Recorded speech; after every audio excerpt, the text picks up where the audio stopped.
sebagai Ketua DPRD Sulsel.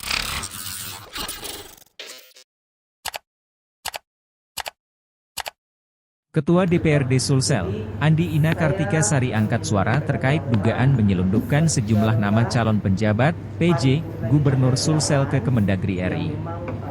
Hal itu disampaikan Andi Ina Kartika Sari dalam konferensi pers di kantor DPRD Sulsel, Kamis, 24 Agustus 2023, siang. Dalam kesempatan itu, Andi Ina mengakui sempat mengirimkan surat ke Kemendagri RI. Dalam surat tersebut hanya sekadar penyampaian terkait dinamika yang terjadi dalam rapat paripurna penentuan 3 nama.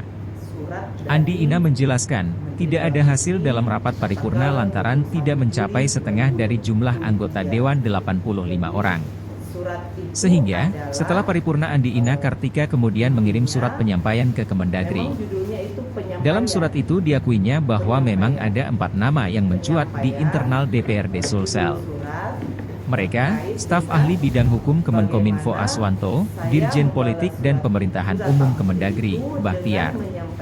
Staf ahli bidang kedaulatan wilayah dan kemaritiman Kemenko Polhukam Laksamana Muda TNI Abdul Rifairas. Kemudian, staf ahli bidang pemerintahan dan otonomi daerah Kemenpan RB Jufri Rahman. Itu yang saya sampaikan bahwa di dalam dinamika pengusulan, calon PJ Gubernur, ada 4 nama. Saya sebutkan memang 4 nama karena memang itu yang muncul, kata Andi Ina.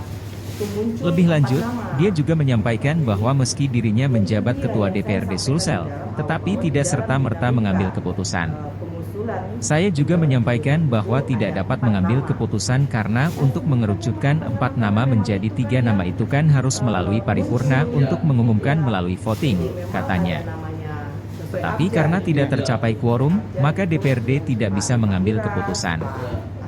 Dan memang di dalam surat itu, saya menyampaikan dinamika yang terjadi itu atas pengusulan PJ Gubernur melalui atas musyawarah mufakat, itu muncul 4 nama, sambungnya. Kendati demikian, Andi Ina menyadari adanya anggota dewan yang mempermasalahkan. Tetapi, sebagai pucuk pimpinan dia harus menyampaikan atau memberi jawaban ke Kemendagri RI. Surat itulah yang kemudian menjadi masalah bahwa saya tetap mengusulkan, tetapi sekali lagi surat itu atau surat Pak Menteri, Mendagri Tito Karnavian, yang harus saya jawab secara kelembagaan, paparnya.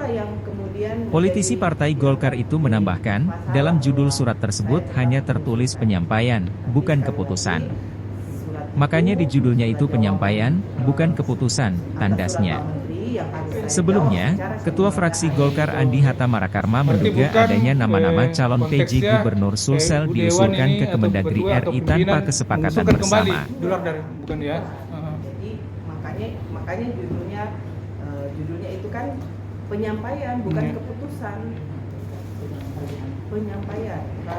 Kalaupun itu dianggap mengusulkan, ya kan itu bukan ininya kita bahwa itu yang bisa menganggap ini bahwa ini jadi keputusan ini kan silahkan Pak Menteri sendiri yang mau mentelah ini seperti apa. Tapi kan ya kan sebenarnya syukur alhamdulillah kalau berdasarkan surat itu kemudian dijadikan pertimbangan. Ya kan berarti kan adalah ruang juga bahwa ada nama yang mengemuka pada saat tahapan-tahapan dari proses untuk pengajuan penjabat itu. Jadi semua itu juga dilakukan kan awalnya dalam musyawarah mufakat, pimpinan fraksi dengan kami pimpinan dewan untuk bagaimana kita bisa menyepakati ini calon penjabat ini 3 nama itu. Tapi karena tidak tercapai tetap pada 4 nama ya akhirnya kan kita harus melaksanakannya sesuai tatib dan itu melalui paripurna voting. Tapi kan pun akhirnya voting tidak bisa terlaksana karena forum paripurna tidak bisa tidak forum. Jadi ya semua itulah yang semestinya ya secara kelembagaan sekali lagi saya wajib menjawab surat Pak Menteri Dalam Negeri tertanggal 21 Juli.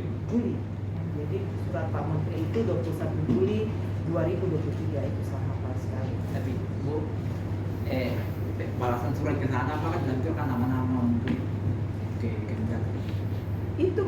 di dalam surat penyampaian itu saya menyampaikan bahwa dinamika, di dalam dinamika pengusulan itu ada 4 nama yang muncul. Jadi surat balasannya lampirannya tetap ada. Bukan lampiran, dan lampiran deh kan satu surat ini. Kalau lampiran kan berarti ada di belakangnya yang mengikut itu surat ini atau surat apa pokoknya tidak. Tapi ini hanya surat penyampaian. Surat penyampaian yang menjelaskan, menyampaikan seperti apa ini dinamika yang terjadi di dalam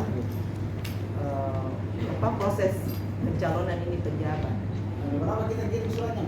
Karena tanggal 9 batas waktunya. Jadi sehari setelah paripurna. Iya, karena kan batas waktu kita diminta untuk mengirim nama itu tanggal 9. Jadi tanggal 9 surat itu kita ajukan sebagai jawaban. Jadi surat itu ada sebagai jawaban dengan judul yang berbeda, bukan keputusan. Tidak ada keputusan. Artinya ini kita tidak menyampaikan Pak nama ke Kemendagri. Itu Mide, di dalam surat penyampaian itu saya menyampaikan, artinya ini kita berbicara, saya menyampaikan kronologis ya Pak Sekwan. Di dalam surat itu menyampaikan bahwa dengan dinamika itu pejabat itu ada 4 nama yang muncul, ini. Ya memang. Nggak ada yang dicoret, semua dikirim. Tidak ada, semua dikirim, semua artinya disampaikan. Ada yang udah Bagi. Amin ya Allah, amin. Saya jadi tim